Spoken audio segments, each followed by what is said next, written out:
Hey Facebook, it's DrRic, and today we're going to talk about maxing out and optimizing metabolism and getting you to build muscle and burn fat. Unfortunately, for those of you who do cardio, it is important to do some form of resistance exercise. And yeah, resistance means iron or machine. So even if it doesn't resonate with you, you don't have to do that for the rest of your life, and you're not going to get bulky like a bodybuilder. For reassurance, if you ever look at some of the young people that are in the gym just doing iron or machine, even if they've been there for a year, you don't see them massively increasing muscle size. However, they do look fit. Aside from the blood tests that I get to look for deficiency and address that before you get optimized, you can do old school techniques as far as measuring your performance.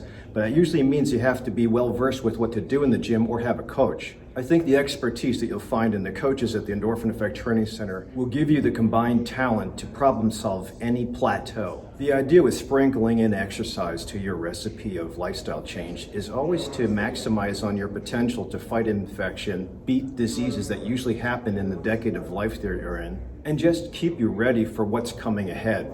Unfortunately, age always brings disease.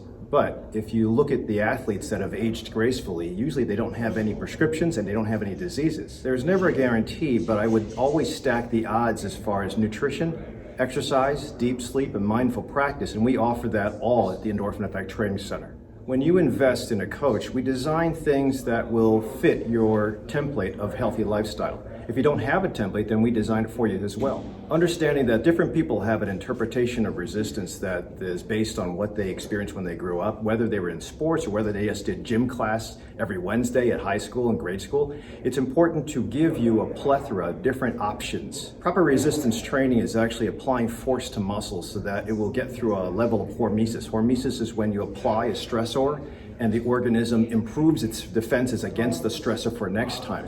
With regards to resistance exercises, it's either going to be regional movements, like big powerlifting movements, Olympic movements, or fine-tuned exercises for body parts specifically, like bodybuilding. The objective is not to become a bodybuilder, but that sometimes is a nice outcome. It's to maximize on the metabolism that you have available with muscle. For people that are averse to resistance training, that's fair because of the experience from the past and possibly your resources, but you're underutilizing an alternative that would maximize on your metabolism. That means fat burning, muscle building.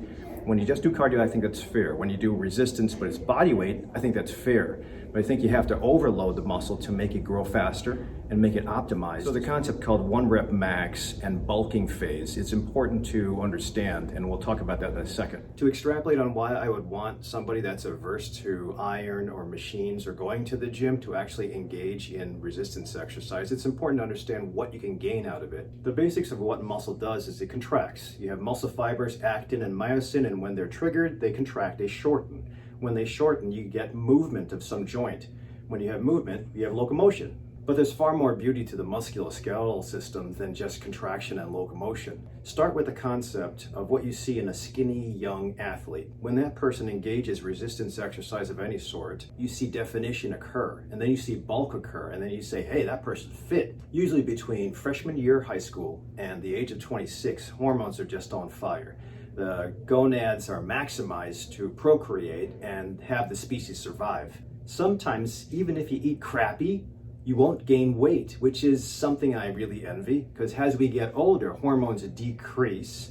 From the age of 26 to about 60 years of age, hormones will start to fizzle out. Men will notice it gradually. Women will have a sudden drop. That's menopause. The bottom line is when the engine starts to fade, those things that you took advantage of before will start to affect you. The extra calories you have per meal, the sugary and carbohydrate-laden delights that you have sprinkled throughout the day, and then the late night eating, all that stuff will accumulate to the point of disease presentation. If you wait till you're 60 or the disease is hit or the obesity is hit, it will be much harder because you've lost the advantage of high testosterone and high estrogen. But have no fear that I think there's still ways to take advantage of that, even if you're in your 40s, 50s, and 60s. And bringing it back to where we started, I think it's important to utilize muscle. Not only the cardiovascular fitness, but also the bulk strength. Even in the case where hormones have faded, I can certainly give you hormones as a doctor. I can prescribe compounded testosterone, injectable testosterone, estrogen, progesterone creams. What I present to all my clients and patients is that if you maximize on the way this muscle works, it'll actually drive your glucose down, drive your cholesterol down, increase your good hormone, and push back the disease states that are commonly afflicting other people who don't utilize muscle. So cardiovascular fitness, cardio is important because it does help lower blood pressure, it helps with the heart rate, slows it down, and it does give you an endorphin and an enkephalin rise when you engage it long enough. And that's the crux of the problem I'm going to present to you.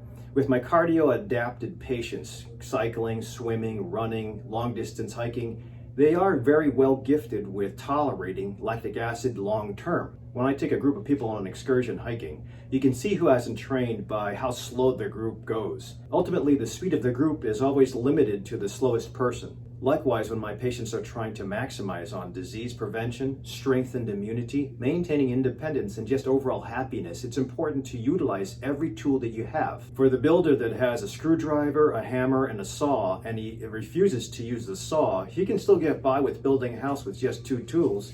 It'll be a little lopsided and it'll take forever. And that's what I want you guys to take advantage of, is to optimize your health in the shortest amount of time with the least amount of effort. This is a typical timeline of somebody who's trying to maximize on muscle efficiency. That's lactic acid tolerance, strength, cardio, explosive power, and then play around with nutrition. Now, no question, a lot of us are doing way too many carbohydrates, way too many total calories, and probably sugar. It's just so delectable to embrace that stuff, but it's not going to help you with regards to training, so you have to do both at the same time. If you're not well versed with how to incorporate ketosis or protein or vegetables or fasting into your diet and you just do this part, if you do it the wrong way, it may not just be a matter of hitting the wall where you push exercise and you have an injury or you plateau or you get sick. It might also be if you just decide to cut down calories while you're increasing exercise that you actually get the body to change its metabolic rate. Interesting study with the Biggest Loser contestants is when they increased their activity because they had coaches yelling at them all the time and they were on TV, and they massively cut down calories, their metabolic rate shifted down and stayed down even after they left the program. So even if they had a massive loss in weight, because the body shifted thinking it's in starvation mode, it became very efficient. When the body decreases its metabolic rate as a response to starvation, it'll usually pop back up to where it was before if you let up on the throttle. But the razor's edge is when an athlete tries to get more aggressive with movement and stays low on caloric intake. The thyroid, the adrenals, and the gonads all decrease thinking it's starvation time,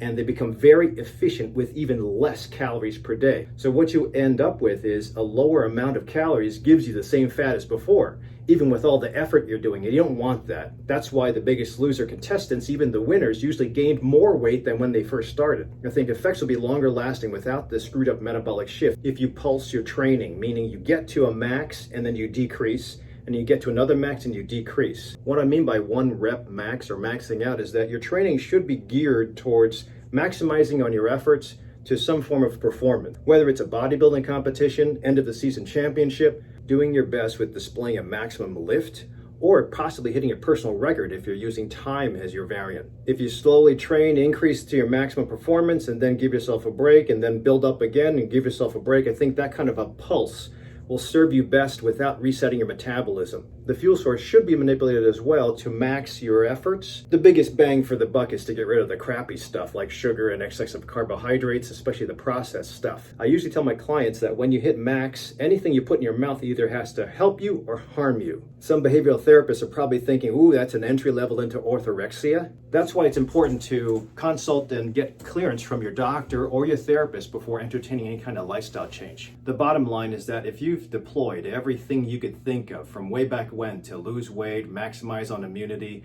or get to a point of strength and endurance, consider consulting me on my Herbal 411 page, or come over to the Endorphin Effect Training Center and check out the roster of coaches and life changers that we have here. Those things that served you before may not apply as you become an older athlete. Personally, I'd love to have the waistline I had back in 1982, but that's impossible. That's just too much effort. My metabolism's way too old, but I'll be content with just avoiding disease and being around for my great grandkids. Thanks for watching up to this point. Put any questions in the comment section down below and get over to my YouTube channel and give me a thumbs up. Stay healthy.